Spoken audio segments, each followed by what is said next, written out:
buys its old car, and uncovers a jewelry item left in the back. There's nothing like the thrill of buying a new car, and even if it's used, hey, it's still new to you. Sure, it'll take time to air out the smells of the previous owner, but you can bet that as soon as you drive off the lot, that car is all yours. Well, most of the time you can. When one Georgia man found a listing online for a highly sought-after vintage car, he immediately hit the road, hoping to add it to his collection. However, as soon as he opened the door, he discovered that the original owner left behind a chilling item that was impossible to ignore.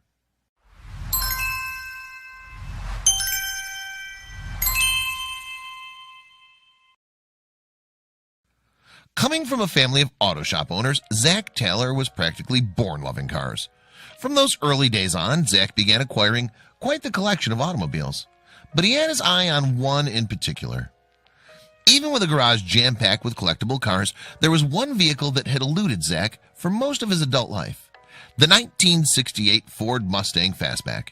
And given the car's unique history, its lack of availability should come as no surprise. An updated version of the redesigned 1967 model, the 68 Mustang became an American icon thanks to its role in the Steve McQueen classic Bullitt.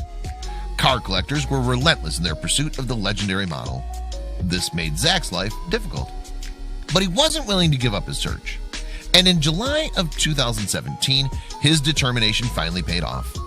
Browsing Craigslist one afternoon, Zach stumbled upon a 68 Fastback for sale in nearby Franklin, North Carolina. Before he could talk himself out of it, Zach was already on the phone with the seller, who explained he listed the car for a friend who didn't have internet access. The intermediary then put Zach in touch with the actual seller, who invited him to North Carolina to check the vehicle out for himself. With childlike giddiness, Zach hopped in his car and began the 2-hour drive to Franklin, all the while picturing what the Mustang would look like parked in his collection. Sure, the car would need a ton of TLC to restore it to its former glory, but Zach was willing to put in the extra work to make his dream a reality. When he finally arrived at the small North Carolina farm, Zach pulled up to the old barn where he found the Mustang waiting for him. There he met the car's owner, Bruce, who gave him a little more insight into its history. According to Bruce, the Mustang was originally owned by his lifelong friend, James, though it had been years since the car was in working condition. In fact, the Mustang had actually sat under a tree in the hot Florida sun for decades before Bruce got it. Sadly, James had passed a few years prior, and with his family looking to sell the car, Bruce happily purchased it from them. Since then, the Mustang had sat untouched in the shady shelter of Bruce's barn. With such a unique story behind such a unique vehicle, purchasing the car seemed like a no-brainer for Zach. He began looking the car over, and after finding the exterior in pretty decent shape, he decided to take a look inside. The interior was a little more worn than he'd expected, but with a little time and effort, this bad boy would shine up brand spanking new. But as he continued to examine the car, he noticed an unusual feature that certainly hadn't come factory installed. Resting in the passenger seat was a small mason jar filled with a strange white powder and labeled James. Puzzled, Zach turned to Bruce and asked what the peculiar object was.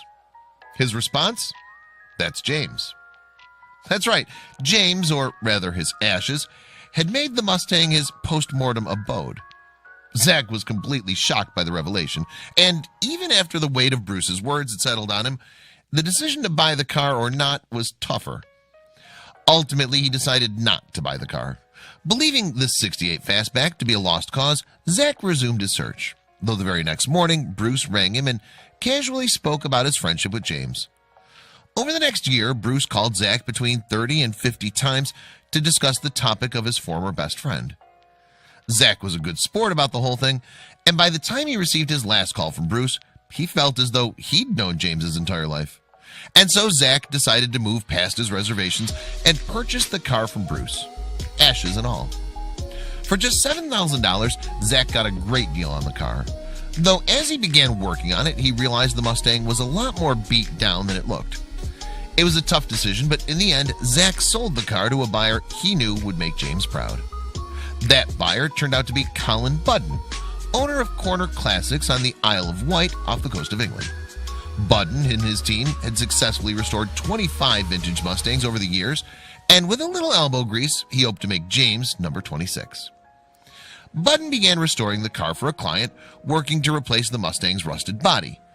As for James, well, his days of cruising were far from over. But this time around, James' ashes weren't going to sit in the passenger seat. They were going to become part of the car itself.